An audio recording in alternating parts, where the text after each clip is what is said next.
else they do. Anti-science. It's all religious-based shit. Look, vouchers, what is that? School vouchers. Yeah, what is that all It's about? subsidizing. It's a method to subsidize private schools. Uh-huh. It's government funded. Basically, they're giving. It's basically a way. It's a loophole. It's a loophole to dodge for dominions Christians to get funding for religious-based charter schools. Yeah, these are dominionists. They are. That's what they want. They want a Christian It's the theocracy. The dominionists are having the influence on the. Yeah, that's those really are the because influence the rest of the dominions. Christians don't care. Most of them don't. Right, but they'll follow the dominions They'll most of the time with follow policy along, and voting. for sure. Yeah, But yeah, the people like Betsy DeVos and all they are dominionists, no question. they want a theocracy. Yeah, they want the whole world. They got their 7 mountains they want to Yeah. control around the whole world. Yeah, God owns the cattle on Ted head of Cruz. cattle on 1,000 Yeah. hills and all that kind of shit. Yeah, it was Ted Cruz and his dad. Oh, he is they're one like, too. He's one. Yeah, they're Yeah. total dominionists. He's an asshole. Yeah. Dude. Then you know what a revisionist dominionist is? That's even worse than it's a dominionist that wants to bring back the Old Testament laws and punishments. Yeah, they want Deuteronomy It's to be yeah. law of the land. They're and called. shit like I that, think it's yeah. revisionist. The dominionists. 613 whatever Mosaic. Yeah. Yeah. Good call, man. 613. That's right. And so they no shellfish, no tattoos. I mean, all of it. All of it. Taking your unruly children to the edge of town and stoning them. Yeah, Like to death. No to way. the letter. There's actually Yeah. people that. There are, yeah. Pick up sticks on Sunday and get stoned to death. I'm Yeah. just worried about Yeah. bullshit. Yeah. Neighbor mowing the yard. Hey, it's next Sunday. Well, sure is. Sorry, Fred. We gotta take You you want out to anything the. on my stories? We're about recording. Northridge? Oh. TJ, you're part of this one already. Oh, okay. We've been recording. Oh, do you want to do anything about Northridge and Hill? You want me to tell us? Go for it, man. We done with about you and your wife? Well, are you? You have any another saved question? rounds? Well, 50 years. It just seems like. I mean, that's a success story. I mean, that's why Channel 8 was it that wanted you on the air. I mean, this is a really good, interesting, a look at well, first off, how to, whenever you think theological ideology, you think it's entrenched and so, and just like my channel, most atheist YouTube channels, most Christian YouTube channels don't like to have the other side on. And that's why I'm trying to, I think what makes me unique and maybe some of the others is I get the believers on and we have the healthy discussion, build the bridges and, and have the common dialogue, the find common ground and whatever you and your wife doing that, I really look up to that. How you made it work, you know how rare it is. I mean, you've got to know how rare it is. Well, it's rare. One or two been things. married 50 years, number one, whether you're the That's same true. religion or not. I'm at 20. Yeah, we're at 21 coming up. So right about halfway. I don't know. But apparently the other parts of our lives outweighed this difference. And Yeah. like I tell all my friends, whether they're Christian or not, I say we have far, far more in common than we have in differences, even if But that difference One is a of- big difference. it's a big difference. Yeah. I agree it's a big And difference. one of two things should have happened. You should have gotten a divorce, or one of you should have met the other one, or you should have met somewhere in the middle. That's what usually happens. Neither one of those happened. Neither one of those So happened. maybe we're just an exception. It's crazy. I can't explain it other than just to tell my story the best I can, Yeah. and people can take away whatever they want out of it. Does she ever? Does it ever come up for her? The prescription in the Bible about not being unequally yoked. Ooh, Well, good one, man. but That should I- cause a little bit of cognitive Mhm. dissonance on her part, I bring this back to there's also a verse in the Bible, and I don't recall the chapter and verse. It says, if you're married to a non-believer, you can stay married to them because there's a chance they'll change to a believer. Right. That's in the Bible somewhere, so or pretty close to what I said. Add that to the list of contradictions. Yeah, it's Right, just like, right. I'd have to read both of those to see if it's a true contradiction. And, that's why the Quran, in that sense, is better than the Bible, because there are contradictions in the Quran, but it acknowledges them.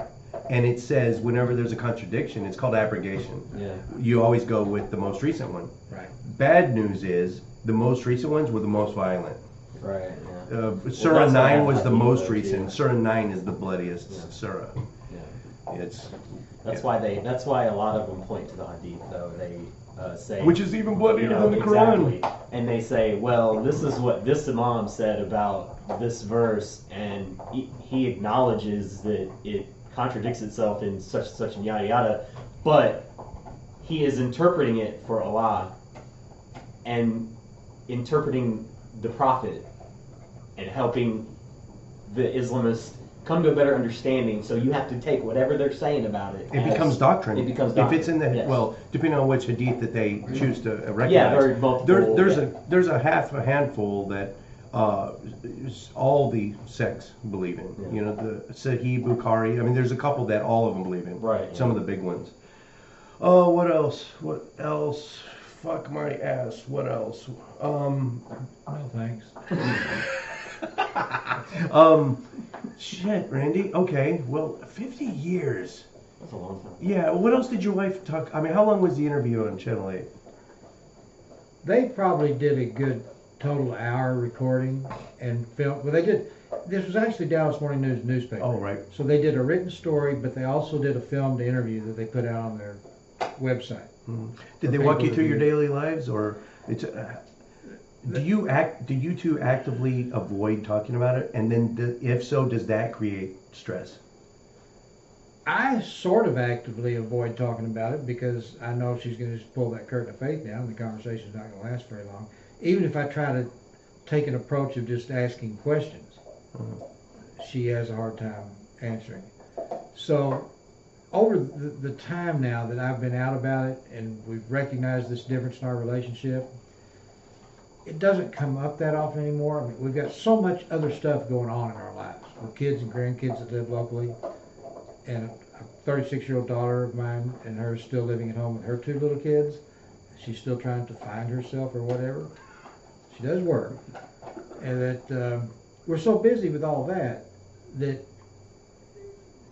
all that time and all those activities outweigh any conversations that we could have. And the conversations, for some reason, we know where we each stand. They just don't go very far, so we just tend to say it's not particularly worth it. And I'll stay civil with my dialogue where she gets emotional. It sounds to me, I don't think I've ever met her.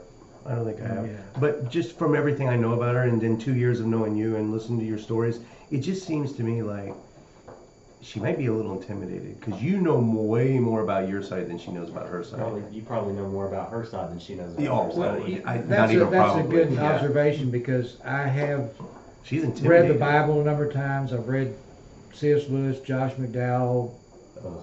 Dinesh D'Souza, our favorite. Yeah. But I've read those, The guy and who's in I've prison now. read a lot of atheist books. So That's I've studied both sides where she absolutely refuses to look at anything that opposes her side. You see? So you just probably shut made down a that good wall. observation. If it's sure. a fragile, then it's probably a much more fragile belief than she lets on. Then. Oh, yeah. That's what it seems like to me. It's a I've never defense met her, but mechanism. yeah. D'Souza's in jail? What is he in jail for? Well, did he go to He jail got- or did he just get judgment against him in that? I don't think he went to jail, but I can't remember what he got in trouble for, but Fraud he or got in something. trouble for something, you know. Taxes. Something. Oh, it was tax I evasion. think, was or it? Something like that. Who's that other one that just got out of prison? Ken Hovind. Hovind? Oh, Dr. Dinosaur. Dr. Yeah. Dino? And now it turns out, I guess, Eric, his son, Oh, man. do you know there's all controversy with those two? I don't know Oh, yeah. exactly, but he was doing shady stuff and he was trying to Have you ever heard that guy talk? oh, he's Oh my God, incorrigible. it's terrible. Man. Yeah, it's like he's a horrible human being. it's like masturbating with a cheese grater. It's Slightly like nails enjoyable. on a chalkboard listening to that Slightly guy. enjoyable, but mostly painful. No, but he was trying to trying to scoop up a lot of the company while his dad was in prison, and so now there's a lot of animosity. I don't know if they even talk. His was actual tax evasion, wasn't it? Yeah. His for his dino park that closed down. No, that's Ken Ham. No, Kent Oh. Hovind in Pensacola, Florida. Kent Hovind had a dino That's right. Christian dino park. And it's gone now, And right? it's I'm gone. not Well, it's familiar shut with down. that. He Yeah. it no longer operates. Have you ever seen these? He owed like $5 million in taxes or something. There was a photo album someone did. They went around to all these there's tons all over the country. There's even like Dolly World. That was very religious. You know, Dolly Parton's little theme park. But this guy went around to all these theme parks that have been closed down and abandoned, and it's creepy. He does them in black and white, and all the weeds growing up out of the rides and stuff, and you know, like It's just weird to the see Cave that of shit. Jesus, and it's crazy looking. But okay, is there anything that you would like to plug, or any upcoming events that the organization's doing? No, I can just do a brief Yeah, and description of what Metroplex Atheist is. Sure. and what we do. yeah, We are the oldest atheist organization in North Texas established back in the early 90s. I don't remember the exact year. We have 3 initiatives in our bylaws. One is provide social settings for like-minded people, so we do meetups at local bar and grills and restaurants and other places, and an annual winter solstice party. Second initiative is education.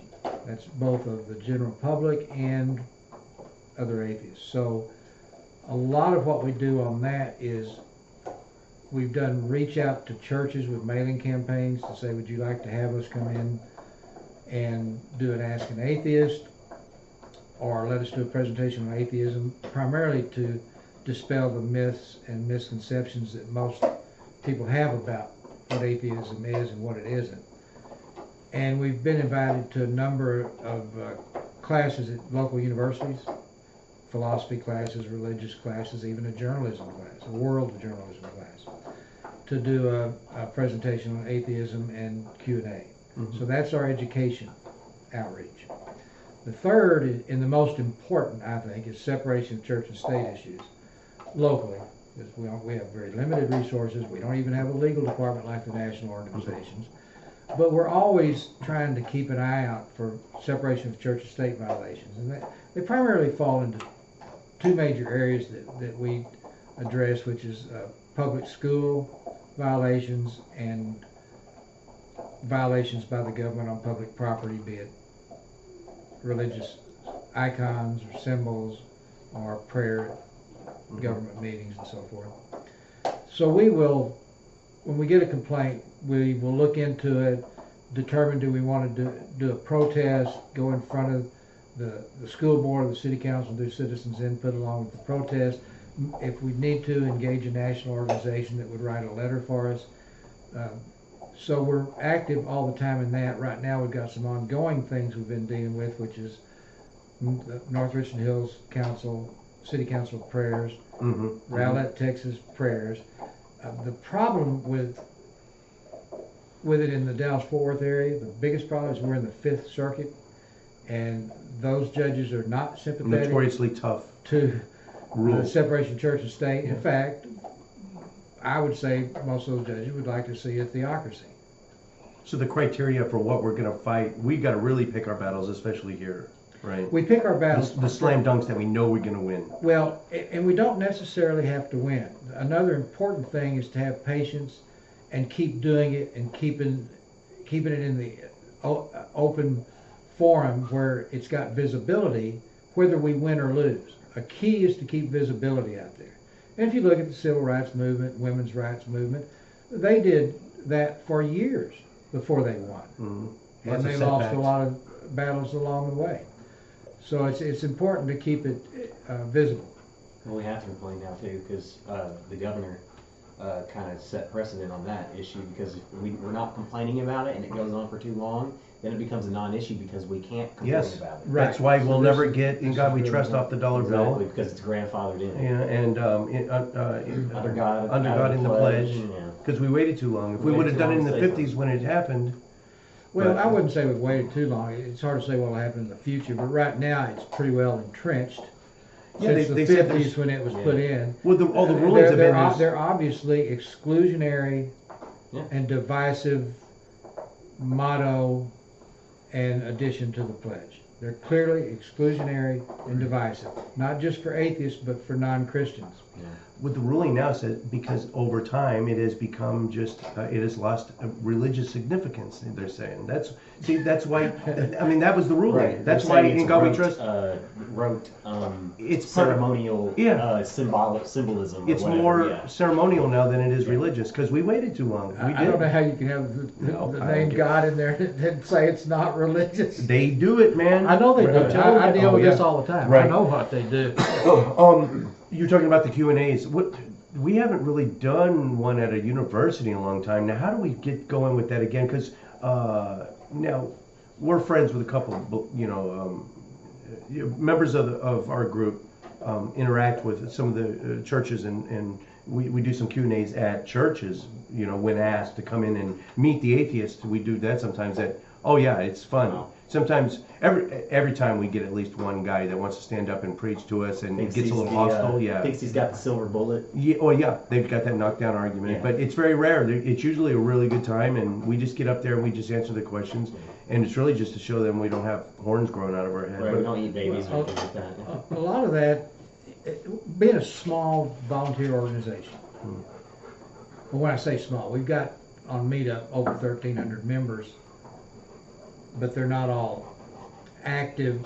They more want to keep up with what's going on and support us in other ways, but the number of activist people probably numbers in less than 100 in Metroplex Atheist that would really come out and carry a sign in a protest, go in front of the city council meeting, do things like that. You're right now still on the board of directors. You have been for a long time, yeah. And so, would you like to see those Q&As continue or something like that? And what other things do we do? Protests, volunteer activity, and whatnot too. What we're doing now for the education, the outreach to educate the public, we've traditionally waited for them to contact us. We have a plan right now to send out some letters and reach out to heads of departments at the local universities to let them know that if any of their professors would like to include us in their curriculum, that we're available and how to get in touch with us. We have not done that in the past, but we've still been invited in. But I think we can increase the number of those types of events if we reach out and let them know we're ready, willing, and able. The solstice party is always a really fun thing. We usually that's where some of the other groups in the area sometimes join forces. So they'll come to ours and we come to theirs and whatnot. But that's always a pretty fun thing. Just in the 2 years I've been part of the organization, I've enjoyed the solstice parties a lot. My kids, my family loves it. We've actually driven that winter solstice party, and we always invite all the other local groups that want to participate in that event. Looking forward to that one. MetroplexAtheist.org, correct? That's it. Okay, MetroplexAtheists.org. And this was Randy Word, and thank you for watching Atheist Edge.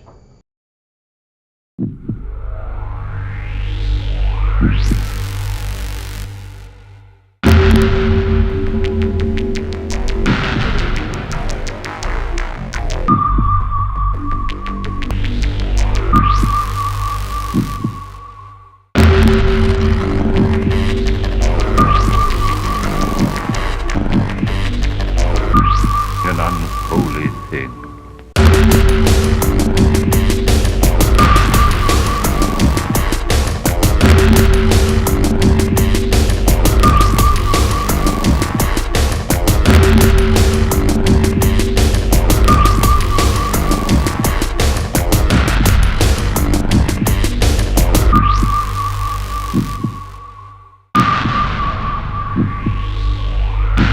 An unholy thing.